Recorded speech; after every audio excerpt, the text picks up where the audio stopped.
Welcome learners. So today we are going to discuss about the electric charge. Basically इसकी definition क्या होती है? Electric charge can be defined as the fundamental property of the particles and it gives us electric and the magnetic field around the charge. कहने का मतलब क्या है कि इलेक्ट्रिक फील्ड जो होती है वो फंडामेंटल प्रॉपर्टी होती है, इंट्रिंसिक प्रॉपर्टी किसी सब एटॉमिक पार्टिकल्स की होती है और वो प्रॉपर्टी हमें क्या प्रोवाइड करती है? Electric and magnetic field around the charge. Let's say ये हमारा क्या है? चार्ज है। ओके, ये हमारा चार्ज है। तो इसके अराउंड हमारा मैग्नेटिक फील्ड और इलेक्ट्रिक फील्ड ये क्रिएट करेगा चार्ज, ये इसकी इंटरनल प्रॉपर्टी होगी। और यदि चार्ज रेस्ट में है तो ये हमें क्या प्रोवाइड करेगा? इलेक्ट्रिक फील्ड प्रोवाइड करेगा। और यदि ये चार्ज यूनिफॉर्म मोशन में है तो ये हमें क्या प्रोवाइड करेगा? इलेक्ट्रिक फील्ड भी और मैग्नेटिक फील्ड दोनों प्रोवाइड करता है।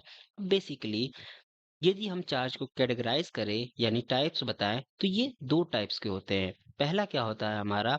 Positive charge. मींस यहाँ पे क्या होती है कि number of electrons compare to proton क्या होते हैं? कम होते हैं। मींस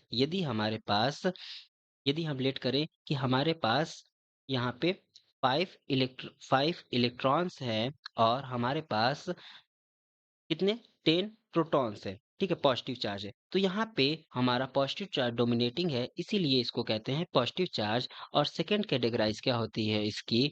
सेकंड कैटेगराइज होती है निगेटिव चार्ज। निगेटिव चार्ज मतलब क्या होता है? जहाँ पे हमारा इलेक्ट्रॉन एक्सेस में हो। मींस यदि हमारे पास 10 इलेक्ट्रॉन्स है और 5 प्रोटॉन्स है तो यहाँ पे हमारा इलेक्ट्रॉन ज्यादा है, इसीलिए इस चार्ज को नेगेटिव चार्ज कहते हैं। एंड नेक्स्ट आता है हमारा कि चार्ज की यूनिट कितनी होती है। ठीक है, तो बेसिकली जो चार्ज की यूनिट होती है यहाँ पे उसको कहते हैं हम लोग एम्पियर सेकेंड से डिनोट करते हैं। ठीक है, और इसका जो हमारा फॉर्मूला होता है, कोलम्ब डायमेंशन होता है, वो 80 होता है। और यदि चार्ज की दो यूनिट होती है, एमकेएस यूनिट में इसकी यूनिट कितनी होती है? Ampere into second. और सीजीएस यूनिट में इसकी यूनिट कितनी होती है? ईएसयू होती है। और 1 कूलम्ब किसके इक्वल होता है? 3 × 10⁹ ESU के इक्वल होता है। अब नेक्स्ट टॉपिक है कि चार्ज की क्या प्रॉपर्टीज होती हैं। तो चार्ज की सबसे पहली प्रॉपर्टीज होती हैं, ये हमारा स्केलर क्वांटिटी होता है। मींस यहाँ पे जो चार्ज है वो वेक्टर नहीं यूज करते, इसको स्केलर में यूज करते हैं। मींस इसका डायरेक्शन हमें मैटर नहीं करता। बेसिकली इसका केवल क्वांटिटी मेजर करता है। यदि यहाँ पे एक बॉक्स ले और यहाँ पे 5 इलेक्ट्रॉन है और यहाँ पे 2 इलेक्ट्रॉन है तो इसका टोटल चार्ज कितना हो जाएगा? 7 इलेक्ट्रॉन हो जाएगा। ठीक है, और यदि ये एक बॉक्स ले, अनदर बॉक्स, और यहाँ पे 5 पॉजिटिव चार्ज है और 7 नेगेटिव चार्ज है तो इसका ओवरऑल चार्ज कितना हो जाएगा हमारा? 5 - 7, और ये हमें दे देगा कितना? -2। ठीक है, सेकेंड प्रॉपर्टी इसकी होती है कि ये जो हमारा चार्ज होता है वो ट्रांसफरेबल होता है, यानी ये एक बॉडी से दूसरी बॉडी पे ट्रांसफर किया जा सकता है। यदि दो बॉडी हमारे कांटेक्ट में आती है तो चार्ज हमारा ट्रांसफर किया जा सकता है। और ये जो चार्ज, तीसरी प्रॉपर्टी है इसकी, जो चार्ज होता है हमारा उसके पास मास भी होता है। इसका रीजन क्या है? जो चार्ज है बेसिकली वो इलेक्ट्रॉन्स के फॉर्म में ही लिखा जाता है और इलेक्ट्रॉन का खुद का अपना एक मास होता है। तो यदि हमारे पास कोई एक बॉडी ऑफ चार्ज हो तो उसके पास उसका मास भी होगा। एंड नेक्स्ट प्रॉपर्टी इसकी आती है, चार्ज क्वांटाइज्ड होते हैं। क्वांटाइज्ड का मतलब क्या होता है कि चार्ज को हम एक नंबर ऑफ फ्रैक्शन के फॉर्म में लिख सकते हैं, यानी इलेक्ट्रॉन के चार्ज के फॉर्म में लिख सकते हैं। यहाँ पे Q इक्वल टू N होता है, यानी टोटल चार्ज जो होता है वो हम इलेक्ट्रॉन के फ्रैक्शन के टर्म में इसको लिख सकते हैं, इसलिए चार्ज हमारा क्वांटाइज्ड होता है। सेकेंड जो प्रॉपर्टी, अगली जो प्रॉपर्टी आती है इसकी, नेक्स्ट प्रॉपर्टी, वो क्या है? चार्ज हमारा जो होता है वो कंजर्व होता है।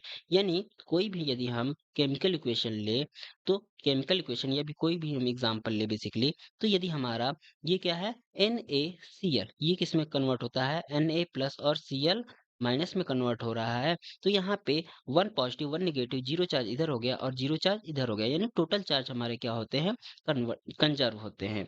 और नेक्स्ट प्रॉपर्टी इसकी क्या है? जो चार्ज होता है वो हमारा इनवेरिएंट होता है। इनवेरिएंट का मतलब क्या होता है कि यदि हम चार्ज को स्पीड ऑफ लाइट के भी स्पीड ऑफ लाइट या फिर उसके नियर अबाउट स्पीड से फेंके तो हमारा चार्ज रिड्यूस नहीं होगा, वो चार्ज सेम रहेगा। ये फ्रेम ऑफ रेफरेंस पे डिपेंड नहीं करता है।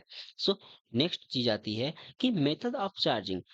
तो बेसिकली हम लोग किसी भी बॉडी को दो टाइप से चार्ज कर सकते हैं। पहला क्या है, फ्रिक्शन मेथड। इसमें क्या होता है कि आप लोग जानते होंगे कि कोई भी चीज को हम रब करते हैं तो वहां पे क्या होता है, लेट से ये हमारा एक बॉडी हुआ और ये क्या हुआ, हमारा दूसरा बॉडी हुआ, इसको हमने रब किया।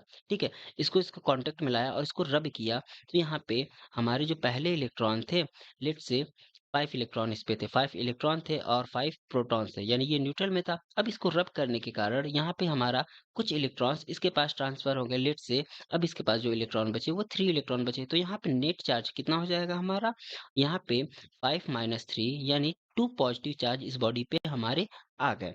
तो ये होता है फ्रिक्शन मेथड से किसी भी बॉडी को चार्ज करना। और नेक्स्ट मेथड होता है हमारा इंडक्शन मेथड।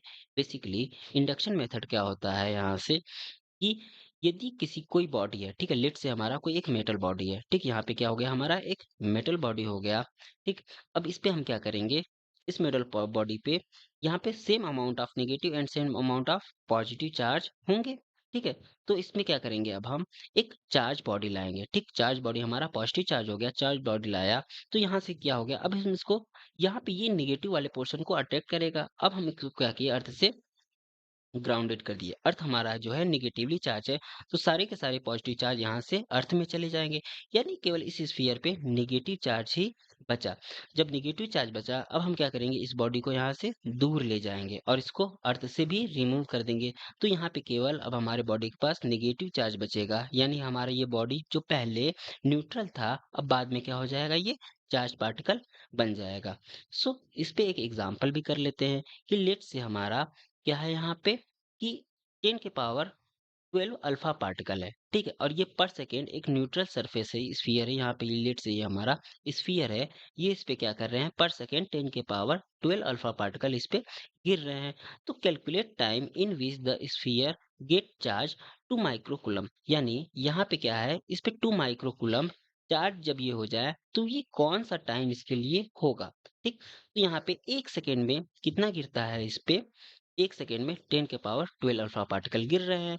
तो यहाँ से हमें क्या मिल जाएगा, टी सेकेंड में कितने अल्फा पार्टिकल इस पे गिरेंगे, टी सेकेंड में 10 के पावर 12 टी अल्फा पार्टिकल इस पे गिरेंगे। ठीक है, और ये तो हो गया हमारा क्यू, यानी ये हमें क्या मिल गया, यहाँ पे एन मिल गया ना, नंबर ऑफ अल्फा पार्टिकल्स मिल गए। तो यहाँ से फार्मूला क्या होता है, क्यू इक्वल टू एन ही होता है। क्यू की वैल्यू 2 माइक्रोकुलम दी गई है और यहाँ से 2 माइक्रोकुलम दे दी गई, और यहाँ पे हमारा एन की वैल्यू 10 के पावर 12 की अल्फा पार्टिकल्स पे गिरे, और इस पे चार्ज कितना हो गया, अच्छा, एक अल्फा पार्टिकल पे कितना चार्ज होता है, 2 प्लस चार्ज होता है ना, तो यहाँ से 2 इलेक्ट्रॉन्स का चार्ज हो जाएगा, 2 ई चार्ज हो जाएगा टोटल इस पे।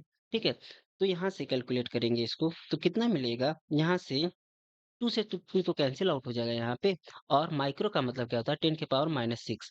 ठीक है, और ये 10 के पावर 12 टी हो गया, और एक इलेक्ट्रॉन पे चार्ज कितना होता है, 1.6 इंटू 10 के पावर -19 कूलम्ब का चार्ज होता है।